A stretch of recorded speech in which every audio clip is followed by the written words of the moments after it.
comment on est arrivé à ce moment dans l'histoire du protestantisme avec toutes les vagues qui existent. Et je termine là. Voilà, merci. Naturellement, on passe aux questions. Oui. Ça serait peut-être intéressant, Pasteur Karen, que les gens posent les questions. De vive voix. Ça ne se dit pas, hein, démuter le micro, mais voilà, désactiver le micro. Et puis, d'autant plus que le cours concerne quand même ce que nous vivons. Hein. Vous avez parlé du mouvement pentecôtiste, hein, qui aujourd'hui est très connu et très répandu. Et donc, et puis quelques pratiques, hein, vous avez souligné quand même beaucoup de choses. Je serais quand même étonné qu'il n'y ait pas de questions, hein, vraiment, quand même. Voilà, donc, et moi, je suis plutôt très content que ce soit vous qui ayez fait ce cours-là. Et c'est ce qui m'intéresse beaucoup d'ailleurs. Donc, voilà, nous avons, on peut poser les questions de la première partie à la deuxième partie d'ailleurs. Hein.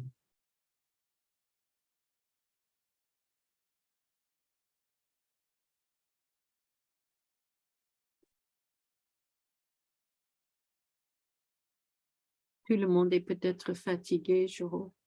Bon, enfin, je peut-être en réflexion aussi. Voilà, est-ce que il y a des questions? Ou des commentaires. Des commentaires aussi. Oui. Parce que moi, je sais que il y a les questions que vous avez soulevées, enfin, j'attendais quand même le cours. Les questions qui ont été soulignées sont des questions qui font débat aussi aujourd'hui. Et donc, c'est à ce niveau-là que ça serait intéressant, hein. Qu'on revienne, vous avez touché beaucoup de questions, beaucoup, mais en partant des auteurs, tout ce qui est, tous ceux qui ont. D'ailleurs, vous êtes passé sur la question des baptistes, anabaptistes. Hein, je me rappelle, il y a une phrase, hein, quand vous aviez parlé de la question d'anabaptistes et puis les baptistes, hein, vous avez péché dans l'eau, vous allez mourir dans l'eau, quoi. C'est-à-dire, avec ce qui s'est passé. Voilà, il y a une question. Élisée. Alors, donc, Élisée, vous avez la parole, hein, c'est Élisée de Fès, je pense. Donc, vous pouvez poser votre question. Bonsoir à tous, bonsoir Pasteur Jérôme, bonsoir Pasteur Karen. Bonsoir, Élisée. Tout à l'heure, pendant que vous étiez en train d'intervenir sur le courant pentecôtiste, vous avez dit qu'à l'époque, les femmes avaient le droit à la parole, les femmes pouvaient prêcher. Mais aujourd'hui, je constate personnellement que dans le courant pentecôtiste, c'est le contraire en fait. Les femmes n'ont plus de visibilité comme c'était à l'époque. Donc, j'aimerais savoir ce qui s'est passé entre-temps pour que les femmes ne puissent plus intervenir comme avant.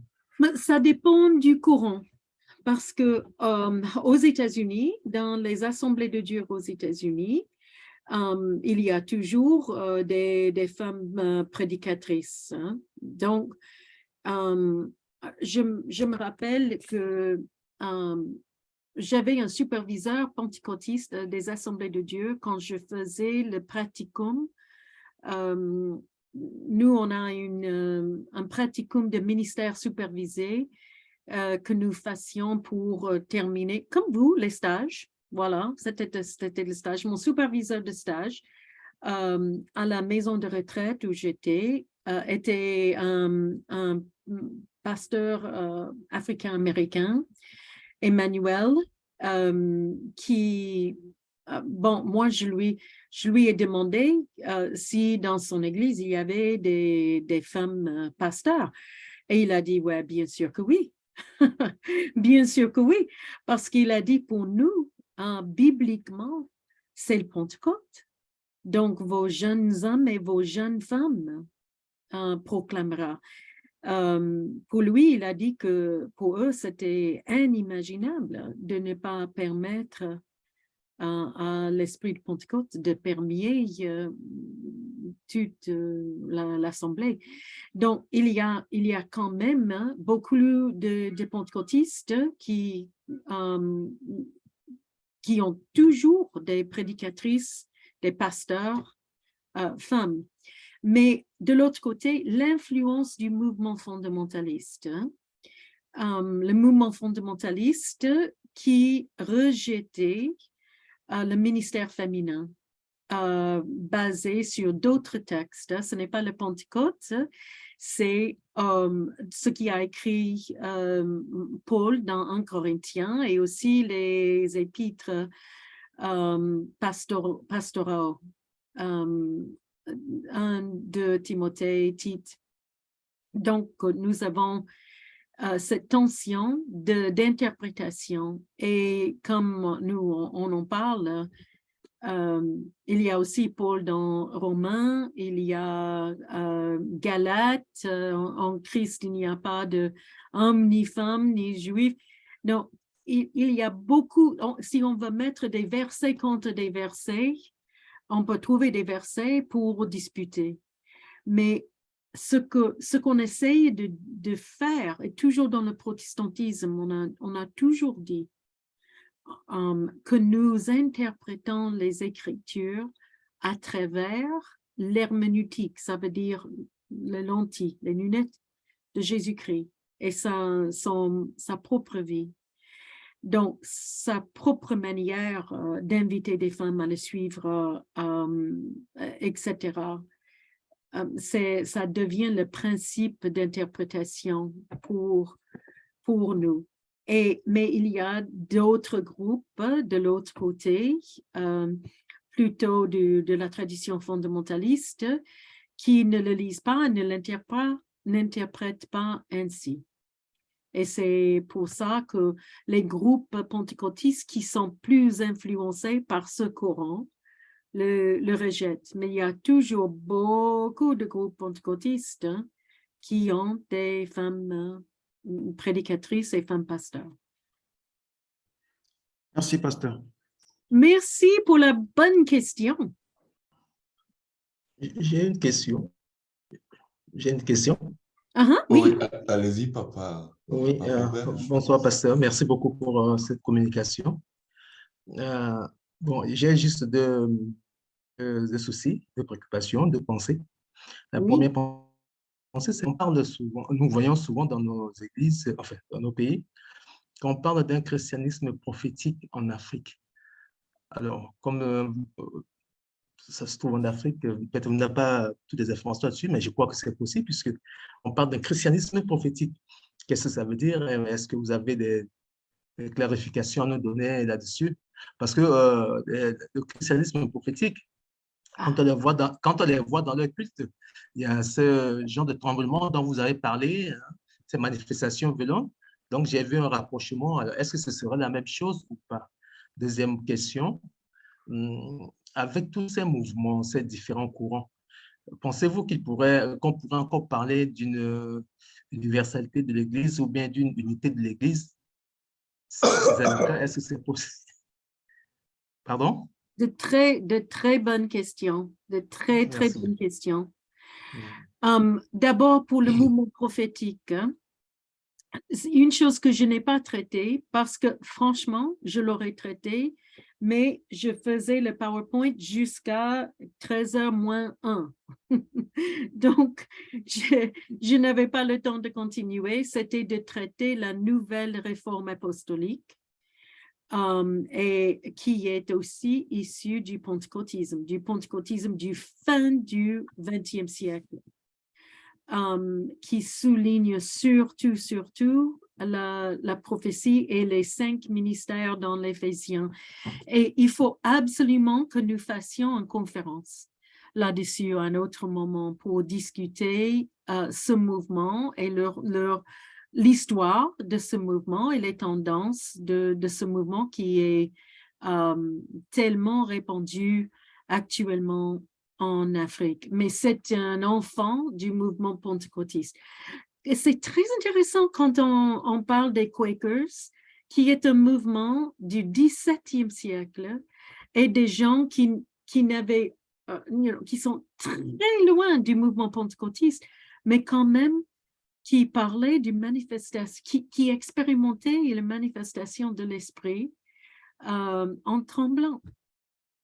Et ce n'était pas tout le monde, mais il y avait des personnes qui avaient cette expérience de trembler. Et c'est une expérience qui n'a pas été exigée pour tout le monde, mais qui a été valorisée pour ceux qui l'avaient chez des Quakers. Et je crois que chez des Quakers actuellement, c'est presque inconnu.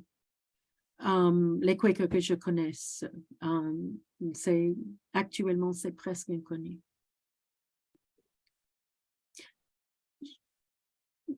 Je vois une autre question de Manuel. Pasteur Karen? Oui, oui.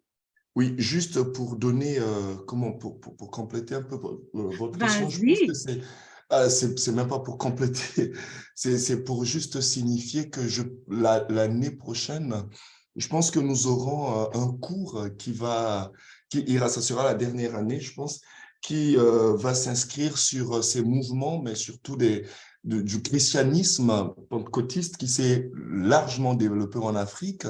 Nous aurons un cours qui va fixer le curseur là-dessus. Et vous aviez parlé des RNA. Je pense que nous reviendrons, la nouvelle, les réformes, comment vous l'aviez On ne dit appelé, pas mais nouvelle réforme apostolique, NRA? c'est la nouvelle réforme apostolique, Oui, oui, oui. effectivement. Hein. Bon, enfin, c'est en anglais RNA, mais nouvelle réforme apostolique. Et nous en avons quand même les conséquences aujourd'hui. Hein. Bon, pas négativement, non plus positivement, je reste neutre, mais juste pour donner une idée, les RNA sont les mouvements aujourd'hui qui s'appuient sur le classement des ministères. C'est-à-dire que les RNA, généralement, voilà, effectivement, vous J'ai les mon avez livre là. ici devant moi que j'allais utiliser, mais je ne suis pas arrivée. Voilà. Non, par exemple, ceux qui classent, ça, c'est une nouvelle théologie qui classe les ministères, qui classe les apôtres en premier. Donc, les apôtres en premier, les prophètes en deuxième, les évangélistes en troisième, les pasteurs en quatrième et puis les enseignants en cinquième. C'est en réalité une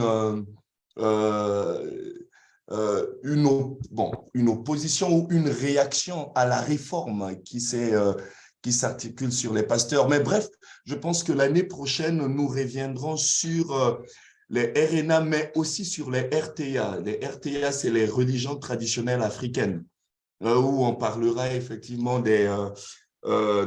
tous ces prophètes qui ont monté les Simon Kimbangu, les prophètes de la Côte d'Ivoire, nous passerons par le Bénin et tout ça. Donc, c'est tout un cours qui est préparé pour finir le cycle.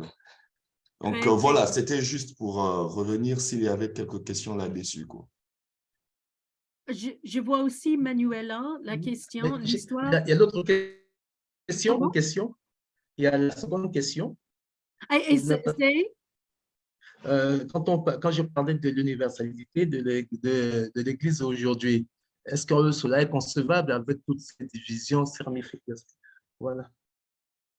Pour moi, je pense à l'apôtre Paul quand il dit ce qui est important, c'est que Christ est proclamé. Vraiment, que Christ est proclamé. Et pour moi, notre unité doit être cultivée, absolument, parce que ça fait partie de notre témoignage d'aimer notre amour les uns pour les autres et de traverser la distance et de nous réconcilier. Nous devons absolument le poursuivre. Mais je suis tellement protestante aussi que je veux garder la liberté. La liberté des uns et des autres de constituer des églises qui soulignent des parties de l'évangile, du vécu de l'évangile qui ne sont pas soulignées chez les autres. Vous voyez? Donc, je crois que notre unité doit se poursuivre dans un esprit doux et persévérant, sans essayer de faire conformer tout le monde à une seule structure, une seule doctrine, qu'il y a beaucoup de valeurs dans la diversité et nous devons apprendre comment encourager l'appréciation de l'autre et non la démonisation de l'autre parmi nos frères et nos sœurs, en sachant que nous ne sommes pas d'accord, mais nous sommes quand même porteurs de l'Évangile à côté de l'autre. Donc, on espère que Al-Muwafaqa crée une telle occasion. Oui, j'avais oublié la deuxième question. Merci. Manuela, tu as dit comment Wesley a fait pour être présent au Congo, au Marais. C'était pas Wesley. Comment il s'appelle? Le Baptiste, le missionnaire Baptiste d'Angleterre. Livingstone. Non. Attends. William Carey. William Carey, qui était, mais il ne l'était pas. Il a fait ses statistiques. Je n'ai aucune idée sur quelle base il a fait ses statistiques. Aucune idée. Mais il avait des infos, il essayait d'avoir des infos par tous les moyens. Il n'y avait pas d'Internet à l'époque. Donc, c'est sûr et certain que ça ressemble très peu à la réalité, mais quand même, vous voyez son zèle et son cœur. Il faut peut-être aussi souligner que dans les premières cartes ont été aussi écrites au Moyen-Âge par ce vent eschatologique aussi. On disait que le Christ reviendrait bientôt. Et donc, les premiers missionnaires, les marins et tout ça, ils allaient un peu dans ces pays lointains pour ça. Ils avaient des connaissances, mais beaucoup d'entre eux ne sont pas arrivés. On dit très souvent que Christophe Colomb aussi a écrit sur... D'ailleurs, lui-même se considérait comme un envoyé de Dieu pour... bref, plusieurs ont écrit, mais ne sont pas arrivés sur place, quoi.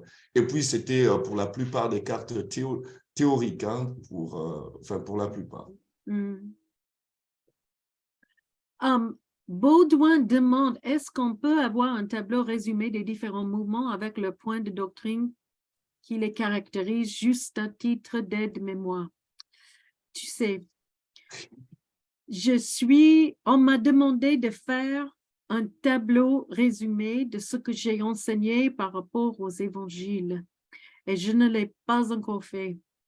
Donc, j'aimerais bien vous donner et ce résumé et le résumé des évangiles, mais je ne sais pas quand j'aurai le temps de le faire. Mais si quelqu'un d'autre se porte volontaire de le faire, je serai ravie et vous aurez mon PowerPoint ainsi que l'enregistrement. Je partagerai avec volonté le PowerPoint.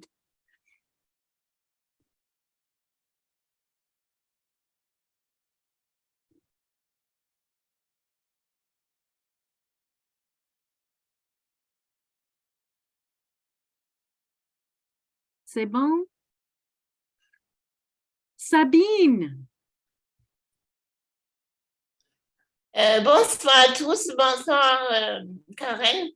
Merci beaucoup pour cette exposition vraiment intéressante. En observant, j'ai remarqué que c'est comme une évolution, en même temps un retour sur les origines. Alors ma question c'est, comme on évolue, en même temps on revient aux origines, pourquoi certains mouvements, ou peut-être même le AM, on s'attache tellement sur les traditions protestantes ou la réformée, le fonctionnement de l'Église avec le presbyto-synodal est pourquoi pas suivre le mouvement et avancer, en même temps revenir au biblique. Hein. Je ne sais pas si je me suis bien exprimée. Oui, oui, OK. Bon, je dirais d'abord que c'est impossible de revenir au biblique. Impossible. Et les mouvements primitivistes qui essayent d'y aller, nous voulons tous être fidèles à la foi des apôtres et à la foi de nos ancêtres spirituels. Nous voulons le faire, mais nous ne pouvons pas arriver à notre contexte est tellement différent, complètement différent actuellement, que nous ne pouvons pas y aller. Nous devons faire une sorte de traduction de ce que ça veut dire. Et comme Wesley a dit, nous avons, comment est-ce qu'on va interpréter, on va décider quelle sorte de forme ça devait prendre. Et nous avons beaucoup de choix, beaucoup de choix. Mais nous avons d'abord les Écritures, mais aussi notre propre raisonnement. Nous avons la tradition chrétienne, comme les autres, pendant les époques, nos ancêtres avaient interprété, avaient formé, et les nôtres, donc notre tradition. Et aussi, enfin, nous avons notre expérience. Et je crois que nous sommes attachés à ce modèle presbytéro-synodal parce que ça permet la diversité et la démocratie, mais avec une continuité, une structure. Ça correspond aussi aux exigences du gouvernement marocain, que nous soyons une église et que nous ayons des structures d'autorité. Donc, pour notre contexte, nous voyons beaucoup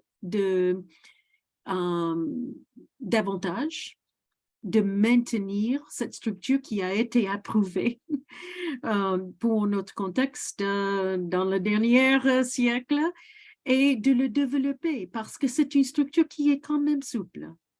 Donc, nous pouvons développer en maintenant cette tradition. C'est ce que je dirais. Jérôme aura peut-être quelque chose à dire, ou Pierre qui nous... et je peux dire que ni moi, ni Jérôme, je crois, ni Pierre sont issus d'une église. Est-ce que tu... Bon, tu es vraiment de l'église évangélique au Maroc, Jérôme. Mais moi, ce n'était pas ma tradition, mais je trouve beaucoup d'avantages de le maintenir. Et dans toutes les églises protestantes, toutes les traditions protestantes insistent sur les solis. Donc, nous sommes vraiment dans ce courant. Alors, moi, je suis issu d'une église de Reveil plutôt. Hein. Voilà, hein, au pays. Et Pierre, monsieur le vice-président? Oui, je suis originaire d'une église évangélique au Bénin. Voilà. Et moi, baptiste. Oui. Donc, trois traditions de différentes, ni l'un ni l'autre, le presbytéro-synodal. Ouais. Mais il faut aussi dire que les églises, même ce qu'on appelle une église, l'église primitive, dès le départ, on dit primitive parce qu'on considère que le christianisme s'est constitué à cette époque-là sur les paroles les paroles du Christ, hein, longuement interprétées par Paul. Mais ce christianisme-là a au fond une réalité de la société romaine.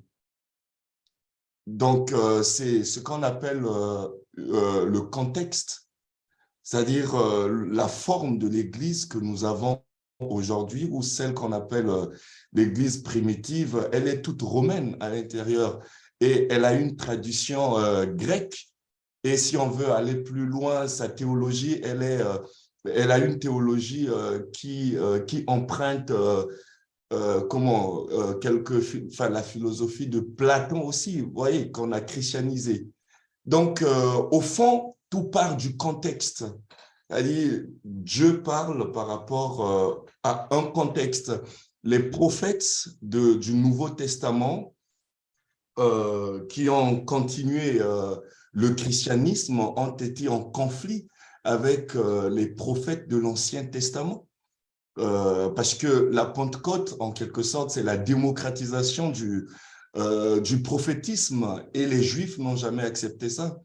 Donc, vous voyez, il y a au fond le contexte. On ne peut pas dire qu'il y avait un christianisme primitif. Hein. C'est juste une terminologie. C'est-à-dire qu'il y a un christianisme dont le Seigneur a donné les limites institutionnelles. Il n'y a jamais eu de limites institutionnelles.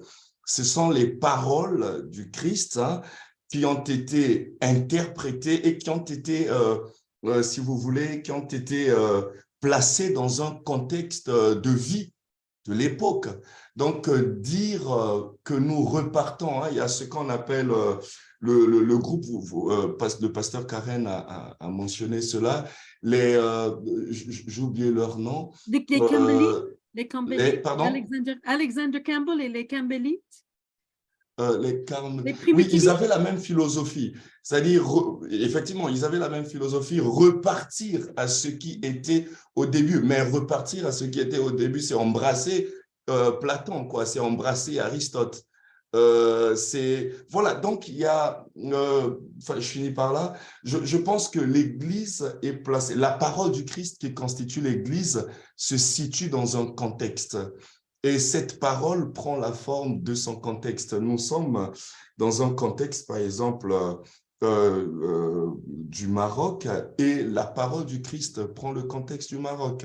Et il y a juste un exemple, par exemple à Kinshasa, dans les années 80, l'Église catholique qui n'était pas tolérante, par exemple aux instruments, a dû tolérer le tam-tam. Parce qu'il fallait prendre le contexte, les gens s'exprimaient mieux avec le tam-tam. On a inséré exprès, le Vatican a accepté d'insérer exprès le tam-tam dans la liturgie catholique pour répondre aux questions du contexte. Voilà un peu comment je peux répondre, Pasteur Karen. En tout cas, merci beaucoup pour la réponse, ça éclaircit un peu. Et je pense que c'est bien aussi pour tout le monde de réfléchir comme ça. Absolument.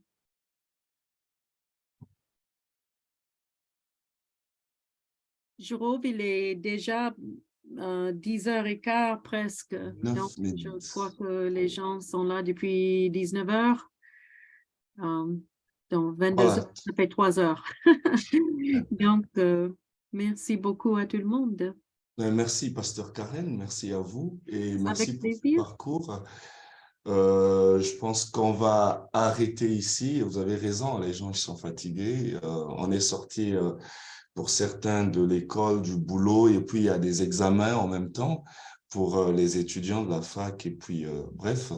Donc, nous allons prier, et puis Pasteur Karen, vous allez aussi peut-être penser à eux, à nos étudiants, ceux qui traversent cette période d'examen dans votre prière. Ah, tu veux que je prie? OK. Voilà. Je prie. Oh Seigneur, notre Dieu, tu nous as bénis à travers la foi de tant de personnes qui nous ont précédés. Nous ne pouvons pas même imaginer la multitude qui a contribué à notre réception de la foi chrétienne. Nous sommes émerveillés de ta manière de travailler à travers nos faiblesses ainsi que d'utiliser nos dons pour que cette vie de foi continue, cette vie d'espérance, cette vie d'amour qui est possible parce que tu nous as aimés d'abord et que tu nous as envoyé Jésus. qui a incarné ton amour. Tu connais, Seigneur, que nous sommes des êtres humains avec nos limites et nous pensons à ceux et celles qui sont fatigués avec les exigences, les demandes de l'université, avec les examens, les inquiétudes, les difficultés économiques aussi, les difficultés logistiques, juste d'être présent quand il faut être présent à la fac, avec les taxis, les mouvements des bus, etc. Que c'est fatigant. Mais Seigneur, tu fais réveiller chaque jour notre courage et notre force. Merci Seigneur que nous aussi de notre tour, nous pouvons être ceux et celles qui cherchent d'être fidèles et de créer des structures qui peuvent continuer à servir, à communiquer la foi et à soutenir tes petits, tes brebis. Nous sommes à toi, Seigneur. Merci de nous avoir donné ton esprit et des frères et des sœurs pour nous accompagner. Nous prions